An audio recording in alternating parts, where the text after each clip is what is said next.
Глянем, що тут, хто тут. Кімната охорони, службове приміщення. Стороннім вхід заборонено.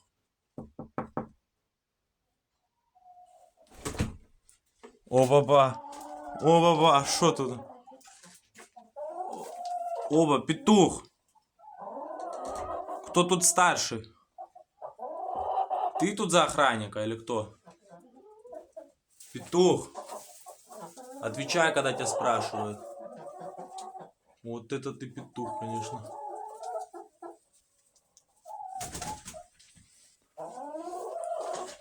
А вы тут нормально устроились, да? Обогреватели тут, хавчик. Ну-ну.